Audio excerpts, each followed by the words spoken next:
We are back with Muffy Mendoza and Brea Schmidt to answer some of your parenting questions. We thank everybody who responded on social media. We got some really great questions.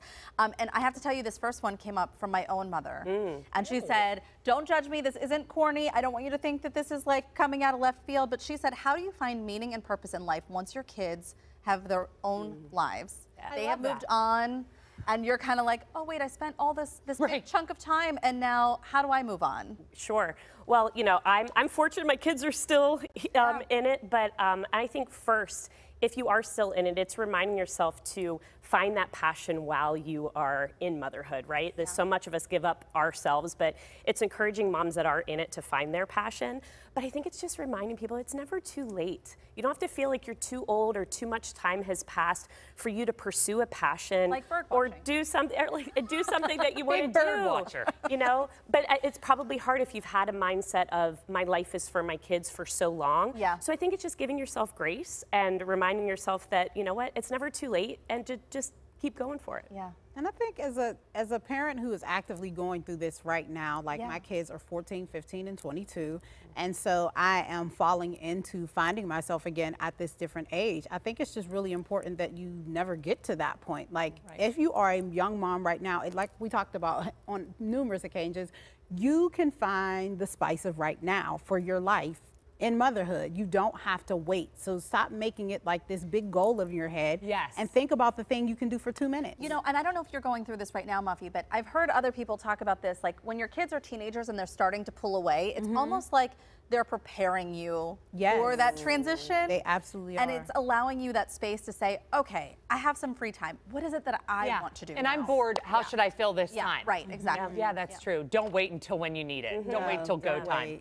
I like this question because I think that a lot of people deal with it. Gerda asked, when your child refuses to participate in outside activities, do you encourage, insist, or do you just let it go? This one's hard. I think you really have to determine are you trying to define play for your child? Can adults define play for children? No, we can't. We're too far removed from it. So I think you really have to lean into what your kids' value system is. Why are they valuing time indoors versus time outdoors? Right.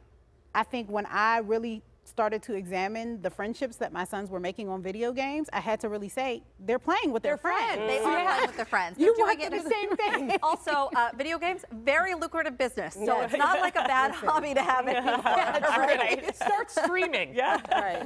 Okay, and this one is good too. Who comes first, your spouse or your children?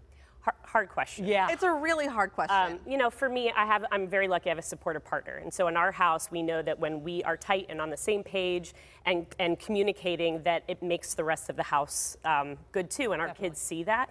But I think we also have to acknowledge that there are some partnerships that aren't healthy. And so sometimes the mother or father may have to say, my kids have to come first. But for me in our home, where I have a supportive partner, I know that us being good really helps our kids too. Yeah. What do you think, Muffy? I will play devil's advocate with that for a minute, just because in my relationship, and I have a very close relationship with my husband, we work together, we play together, everything, but we have decided that our children always come first. Like we want to make sure that our children are our future, and so it's just really important to us that even when we're deciding upon things in our relationship, that we're always and constantly considering what's happening with our children and what their needs are at that level. And don't forget you either. Right. Because that's the thing is when I'm healthy and happy and fulfilled, the relationships with my kids, with my partner, those all thrive too. So I think it's important, you know, we're always saying this or that, but don't forget the relationship that you have with your own well-being matters too. Yes, absolutely. I'm finding this more and more, and we're talking about it a lot too. Yes, just we as are. friends, like talking more and more about that. And I'm also wondering, like, why do we put these things on levels? Like, can't all things be true at the same time? Exactly. I think so too. I like everyone. I think so too. Yeah. And Heather and I also don't like being alone. That's another thing that we have to. That'll come up next week on the parenting panel. With a therapist. Yes, exactly. Yeah. If you're interested, thank you so much, ladies. Thank you both. Truly, we look forward to this so much. If you're interested in checking out Muffy's organization, Brown Mamas, or Bree's blog, The Thinking Branch, we'll have links on our website at kdk.com/talkpittsburgh. And maybe you want